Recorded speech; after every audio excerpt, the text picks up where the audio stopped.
Hey Dustin, I just saw your reply to me, and I took some notes down as I was watching it and wrote down the questions. As I heard from your video, you had four essential questions, and they were: where did the first cell come from? What did it evolve from? Why did the Cambrian explosion happen? And lastly, the human genome is very advanced. How could randomness do this? These are all very addressable questions, and I'll make sure that I address all four of them in my reply to you. Your answer back to me in terms of using creationism as a testable theory, you replied back citing intelligent design. Intelligent design, in your reply you said if you inspect the human genome itself, that it shows a degree of detail that demands a creator. In fact, you said, quote, "There was a God that created it." My question that has to go with that, my reply is, how does the inspection of the human genome demonstrate the evidence of one creator as opposed to two, three, four, or an infinite number of creators? How would you be able to inspect any genome, not just a human one, plants, single cell bacteria, trees, humans, cats? How would you be able to tell the difference between a complex system that was designed by one person versus what we refer to often in the engineering world as designed by committee? Designed by committee often is reference to those kind of compromises made on design that often benefit nobody. So whenever you look at the human genome, you see a what is often referred to in intelligent design as irreducible complexity. This is kind of the God between the gaps theory on why we must have been created by a creator.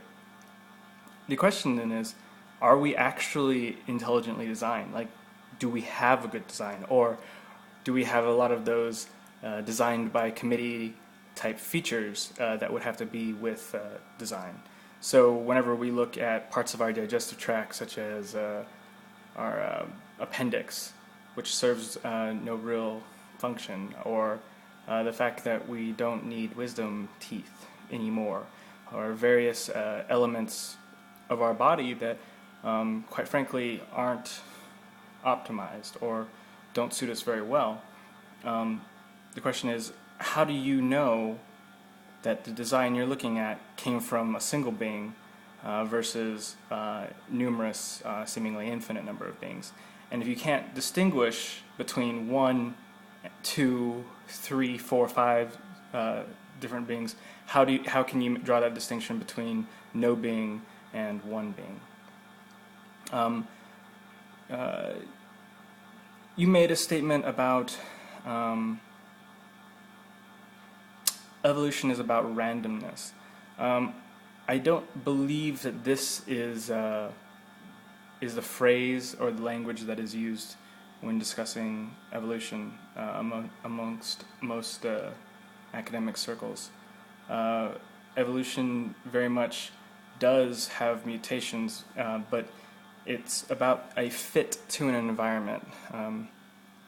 And so, whatever mutations take place, variations in pigmentation even, can give one offspring, say, a greater survival advantage in a very specific environment. Obviously, we can't say a brown rabbit is more evolved than a snow rabbit, but we can say that a snow rabbit is better fit for a snowy tundra type environment, where a brown rabbit might be more fit for like a prairie.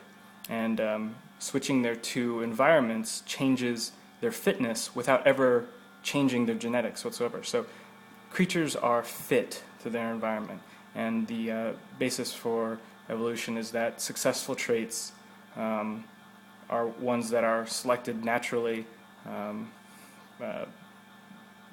Natural selection is the phrase that's used, and that is fitness to an environment, a very specific fitness, creature to environment.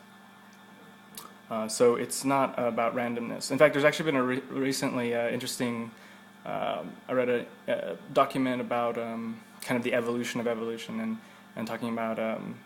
I believe there was a famous quote about the giraffe saw a leaf, and so it stretched out its neck. About how there is potential for creatures to force their own environmental adaptations over several generations. So there is plenty of area left in research and evolution, but it seems very, very promising at the time. All right. So you asked, where does the first cell come from? Again, this is one of the things that needs to be addressed. Evolution does not encompass the theory on the origin of life. That's embryogenesis. That is not in the scope of the theory of evolution whatsoever.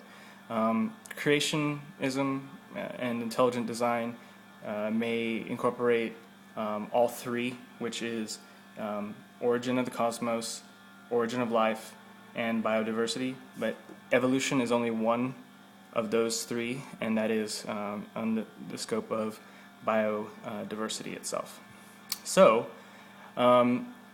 that sounds like a great place for several religious people to draw an understanding, and that is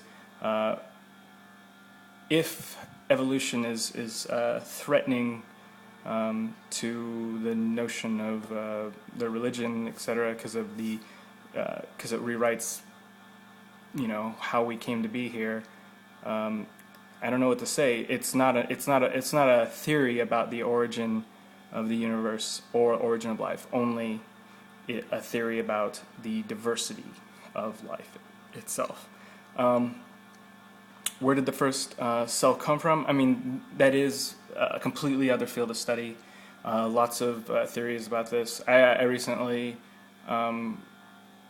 watched a program, and they talked about could simple forms of life survive space flight, and thus like life pollinate from planet to planet, embedded on like meteors and things like that.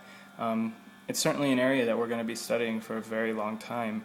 I do not believe that it came from a rock is a very fair conclusion to come to.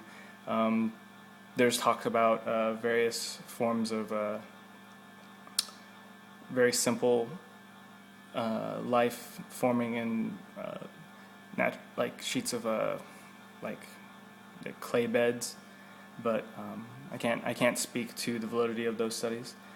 I can only speak to evolution and what that pertains to, which is biodiversity. Again, it is a fascinating realm to look at.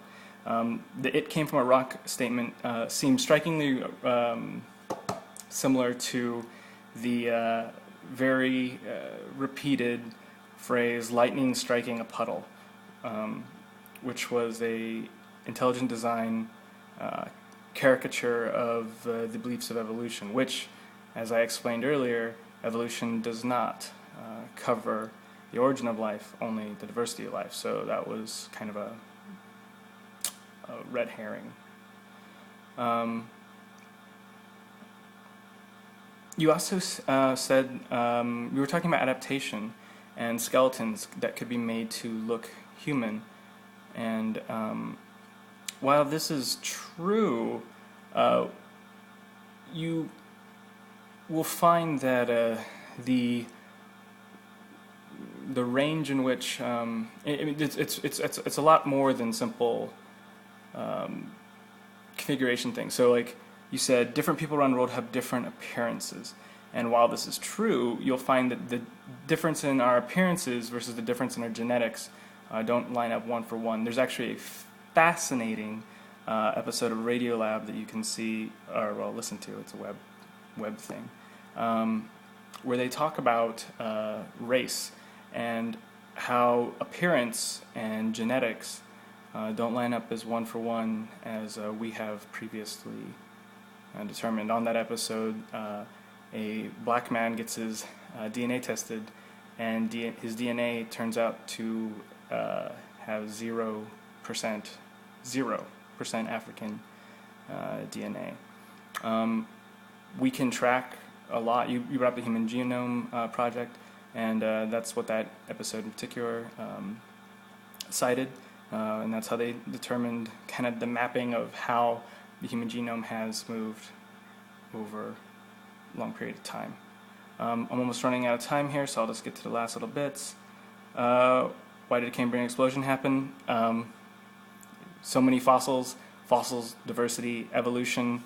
So I have to say that the best answer has to be there was enough environments to have multiple species be successful. And that's what evolution says about biodiversity. Human genome is very advanced. How could randomness do this? I believe I addressed this already when I explained that evolution is not simply about randomness, but simply changing or adaptation to environment, and that those things are environmentally driven. And so as we're learning what makes the giraffe's neck long, we of course learn more. Anyway, almost out of time here, so I don't have any follow-up questions. I'll let you just shoot a question back to me again, I guess. Thanks.